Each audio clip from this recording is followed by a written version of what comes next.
Bismillahirrahmanirrahim. Pada video kali ini, saya akan memaparkan materi terkait fase gerak gas kromatografi, liquid kromatografi, dan supercritical fluid kromatografi. Saya sendiri, Yeti Rosiana, merupakan mahasiswa dari FMIPA Kimia Universitas Syah Kuala dengan dosen mata kuliah metode pemisahan lanjutan, yaitu Profesor Dr. Renard Renaldi Idrus SSI. Adapun point of content yang akan saya paparkan pada video kali ini meliputi kromatografi, fase gerak pada kromatografi gas, kromatografi cair, kromatografi fluida superkritis, serta daftar pustaka. Yang pertama merupakan kromatografi. Kromatografi adalah teknik pemisahan fisik suatu campuran zat-zat kimia analit yang berdasarkan pada perbedaan migrasi atau distribusi masing-masing komponen campuran yang terpisah pada fase diam atau stationary phase, di bawah pengaruh fase gerak atau mobile phase. Kromatografi melibatkan pemisahan terhadap campuran berdasarkan perbedaan-perbedaan tertentu yang dimiliki oleh senyawanya. Perbedaan yang dapat dimanfaatkan meliputi kelarutan dalam berbagai pelarut, serta sifat polar. Fase gerak membawa komponen suatu campuran melalui fase diam, dan fase diam akan berikatan dengan komponen tersebut dengan afinitas yang berbeda-beda.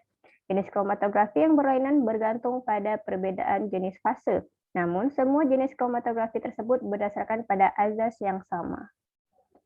Poin kedua merupakan fase gerak, atau yang disebut dengan mobile phase, itu disebut juga eluen atau pembawa. Proses di mana eluen bergerak dengan membawa komponen di sepanjang kolom yang disebut elusi, di mana fase diam berupa cair yang diisi pada jaringan padat dan fase gerak dapat berupa gas atau cair. Poin ketiga, fase gerak pada kromatografi gas. Kromatografi gas atau dengan singkatan GC merupakan salah satu teknik pemisahan senyawa berdasarkan perbedaan distribusi pergerakan yang terjadi di antara fase gerak dan fase diam untuk pemisahan senyawa yang berada pada larutan. Fase gerak pada GC berupa gas pembawa atau carrier gas yang digunakan untuk membawa solut ke dalam kolom. Biasanya berupa gas inert seperti helium, argon, nitrogen, karbon dioksida, dan hidrogen. Gas helium dan argon sangat baik, tidak mudah terbakar tetapi sangat mahal. Gas hidrogen mudah terbakar, sehingga harus berhati-hati dalam proses pemakaiannya. Terkadang juga digunakan gas karbon dioksida. Poin keempat berupa fase gerak pada kromatografi cair.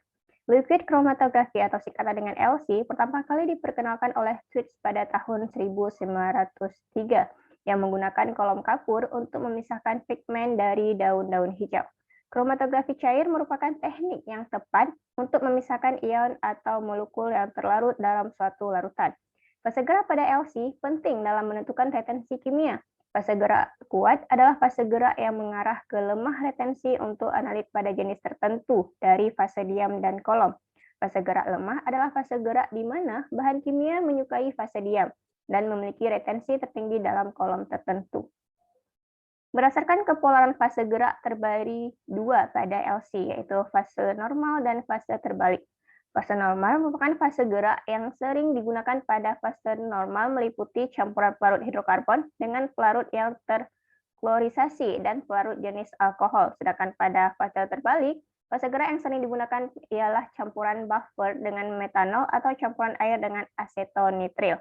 Kriteria pemilihan fase gerak meliputi viskositas, transparansi terhadap UV, indeks bias titik didih kemurnian, inert toksisitas, harga terjangkau, dan mudah diperoleh. Sehingga poin-poin tersebut harus diperhatikan pada saat pemilihan fase gerak. Poin kelima merupakan fase gerak pada kromatografi fluida superkritis. Supercritical fluida kromatografi atau dengan singkatan SFC adalah pengembangan dari teknik kromatografi kolom, di mana dalam cara kerjanya menggunakan fase gerak fluida superkritis. Fluida superkritis merupakan suatu zat yang memiliki sifat pertengahan antara cair dan gas. Terjadi bila suatu zat berada di atas titik kritis. Fase gerak pada SFC berupa fluida superkritis, yang mana fase gerak gas berada pada kondisi superkritis. Pada kondisi ini, fase gerak gas diberi tekanan dan temperatur tertentu, hingga kondisi gas mencapai fase superkritis. Beberapa jenis fluida superkritis yang digunakan diantaranya karbon dioksida, nitrogen oksida, etana, pentana, diklorodifluorometana, dietil eter, serta tetahidrofuran. Nah, berikut merupakan diagram fase fluida superkritis. yaitu berada di antara solid, liquid, dan gas, yang mana area biru yang tertera pada layar merupakan area fluida superkritis dengan sifat fisika yang dimilikinya, kelarutan tinggi, difusivitas tinggi, viskositas rendah, serta densitas yang tinggi.